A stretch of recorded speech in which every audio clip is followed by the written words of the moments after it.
Dear Diary, I am looking at the plant combinations from the years gone by. I've taken lots of pictures, the before pictures, the after pictures, and I've been thinking about redesigning the garden beds that I have now because of the drought that we had. I think I lost some plants, and honestly, I was just trying to keep the fruit trees alive. But this year, I'm going to be redesigning some things, and I'm just looking over plant combinations and what I'd like to do again, what I don't want to do again, and just dreaming of this year's garden. So, for my edible landscapes, what I'm seeing here that I really like is the lettuce, the onions, the salvia. The salvia is definitely going to stay. Where I'm going to put the lettuce, but I see gladiolas in the background. I see the alyssum, which I love alyssum. I'm definitely going to do that again. I know that the cucamelons are just going to grow back by these apple trees here. So yeah, this is the type of intensive planting that I want to do for this year. Also, okay, so in this picture, I'm seeing catnip, oregano, and larkspur. And in the background here, I see where it's kind of a little bit brown, I see arugula. And I know that I'm going to want to do more cover cropping or a living mulch than I've done in the past. So I've been going to the county precinct and getting all the mulch that I could use for free.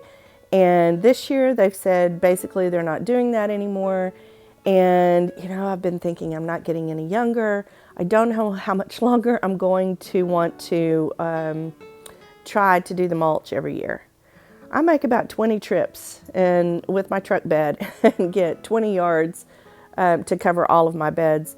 And I just don't know if that's going to be possible this year. So living mulch wise, I'm thinking that oregano is always a good ground cover and arugula is a good ground cover. And there's a whole scientific reason why, and that's a whole other video. But I'm thinking that like in the background here, I see a tree and I know that that's one of my pear trees. And I know that the larkspur will play out when it gets warmer. So I need to think about things that plants. So oregano, let's just back up for a second. So oregano is something that's perennial. The larkspur is annual. I'm going to want to put something in there. The larkspur is these tall purple flowers here. And I'm going to want to put something in that's an annual that I can just pull out and plant something in its place. And I believe that's the strategy that I'm going to use this year. I know it is. So I've been looking at a lot of border plants. So right here, what I'm seeing is these tall umbrella-shaped flowers, or umbel, is dill. And that's always a nice plant to put around my fruit trees because it doesn't have big leaves that will collect humidity and moisture and have the whole problem with powdery mildew. There's a lot of plants that do have that problem, but I'm looking at plants that I can put around my fruit trees that are not going to cause problems. So I'm looking at what I'm seeing here is the dill. That's the umbrella-shaped tall plant there, and then the gladiolas I love to bring in. And then next to the apple tree, right below the bird bath, I'm seeing cosmos. I love those, did a lot of those last year until the drought hit and the year before that. And I do love those. I think I'm going to do a lot more of the cosmos. And yeah, so let's see what else we have here.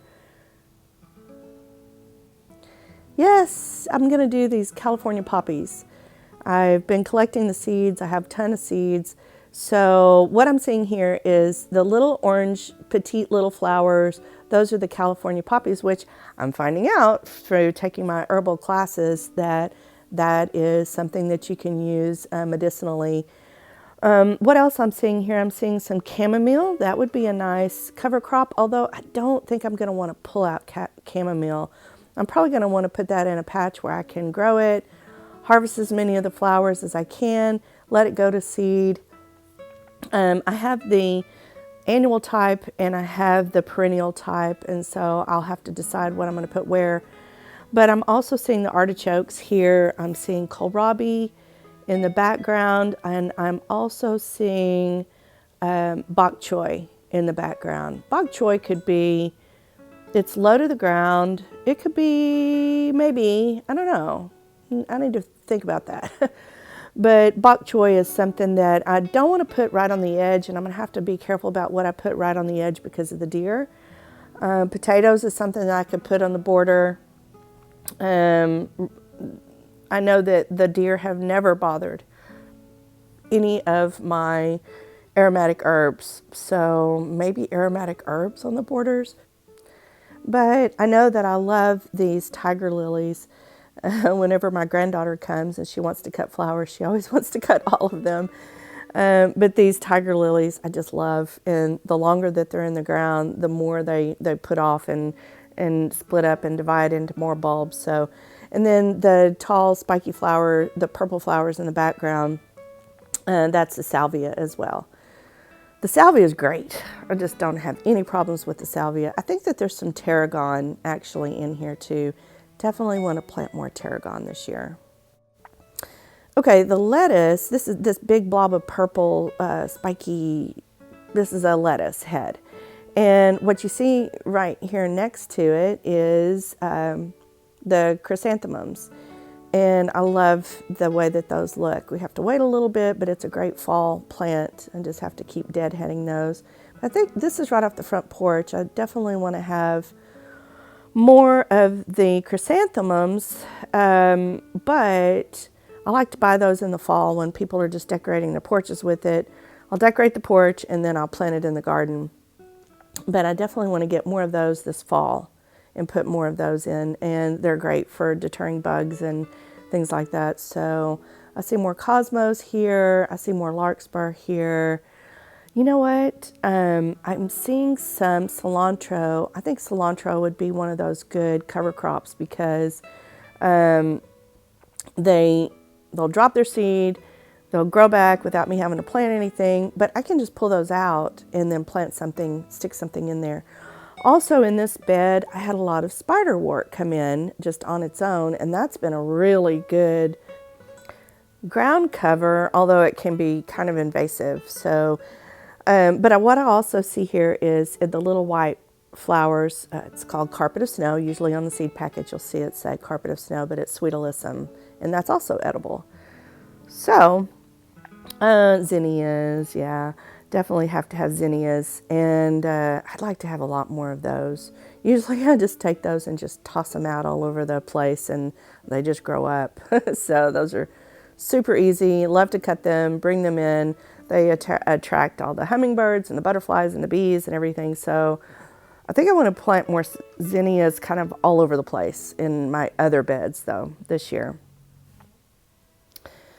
And the salvia, I couldn't do without my salvia, but the hummingbirds just love the salvia. They're all over it all the time. And I love seeing them when I sit out on my front porch and write or take a break and have my coffee or my glass of tea. I love just looking at the hummingbirds and just the zinnia. The salvia. I just love it. It's so beautiful and it's so easy. I just don't ever have any issues with the salvia. Spinach. Yeah, I could do spinach as a cover crop. Now, it would be a short-lived cover crop because, and basically a cover crop is anything that covers the soil. It's a living mulch. And I could do the spinach, and then whenever it gets too hot, it's going to bolt anyway. I will let some bolt and go to seed and collect the seed, but I could just pull it out and harvest it and use it and then put something else in its place. Also, what I'm seeing here are some baby onions right next to it. So yeah, spinach, that's definitely gonna do that. Watermelons, yeah, watermelons definitely cover the ground. Okay, so watermelons would be a summertime crop. And you know what? I could plant the seeds kind of inside the spinach or whatever cover crop I'm using at the time, and then they'll start to grow, and it takes a little while for them to start to vine out. So, but this would be a good cover crop. Yeah, I'm saying cover crop, but what I really mean is a living mulch. It's going to cover the soil. It's going to give the spiders and beetles and all the good predators in the soil that live in the soil, like the wolf spiders, a place to hide out. It's going to cover the soil, prevent evaporation, but I think that watermelons would be something good. And I'll just put those big fat in the middle of my food forest. And you know, people used to say, well, the leaves, you don't want anything big leaf in your food forest near your fruit trees because it'll cause problems with types of fungus. But these leaves are not big enough where it actually, I never see powdery mildew or anything like that on my watermelons. Not like I do with squash plants and zucchinis, and those just have much bigger leaves. But anyway, yeah, that's good. I like it. I like it. Plantain, yeah. So plantain would be a good cover crop, living mulch. Wherever these little seeds in one of these spikes on the side here, you can see it's kind of going brown. All these little spikes have a bazillion little seeds on it, and it'll just drop its seed, and wherever that is, I'll just have a ton of plantain. Now, I thought I had too much plantain. I was pulling it out as a weed. A lot of people consider it a weed. And I found out I had a really good way to use it. So besides just crushing up a leaf and putting it on a bee sting or a mosquito bite, I made some oil out of it. And that's a whole other story. But I'm finding that I can dry the leaves just like I would with oregano or something and hold on to those constituents that are medicinal and use that in tinctures and oils and soaps and all kinds of good stuff. So definitely, I've been collecting plantain seed, and so I can just kind of cover crop or living mulch. I'm calling it the same thing. A lot of people are going to say that it's not the same thing, but I'm looking for a living mulch is what I'm looking for. And I have spots in the garden where these are just, you know, all growing up in one big patch. So I have no problem with just pulling one of those out, popping a pepper plant in or popping a squash plant in and doing the plantain. Great. I love it. Good deal. Oh man. So this would be hard. So snapdragons. I love snapdragons. I want them everywhere. They're edible. I actually tasted it for the first time. Been growing them for a long time. I'm always seeing them in chef magazines, like they garnish the plate with it. And I tasted it. It tasted kind of like a pea, like a sweet pea. I really, really love these, and I definitely want more snapdragons. And they act as a perennial. Here on the seed packet it said annual, but here they just keep coming back.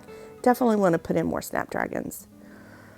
Lemongrass. Okay, so the lemongrass it does cover a big area. I can definitely use it in my herbal and edible. It has a lot of uses, so, and I think it's pretty. It's a different kind of interest in the edible landscapes. But right here I'm seeing, I definitely want more alyssum. That's that carpet of snow. Now right here, so there's a couple different places in my garden that I had it. Over there, it was near the, what I call the oak guild, and it also had passion fruit growing up next to it. But here, it's in a different place, and I was growing the roselle hibiscus next to it, and it's beautiful. It's in the hibiscus. Hopefully I have a picture of that, but it's in the hibiscus family, and it has a real pretty flower on it, but it makes a cranberry-like kind of tart tea. And yeah, I love it. So I know I'm not talking a lot about tomatoes and squash and cucumbers and all that, but I'm going to get to that here pretty soon. Okay, so kale, yeah, I mean, what can you say about kale? It's good for you, blah, blah, blah. It's pretty though in the garden. I find that if I put the dressing on it, it kind of softens up a lot. Not like with lettuce. When you put lettuce on, and when you put dressing on a lettuce, it just kind of wilts. Well, you kind of want that with kale. Cabbage, yeah. So cabbage takes up a lot of space. Definitely going to be putting that in. This is my back garden bed right off of the back porch. When I go out my back door, what I'm seeing here is all the asparagus, the gladiolas. This is where I'll put my parsley. And I really don't have any problem with ground cover here.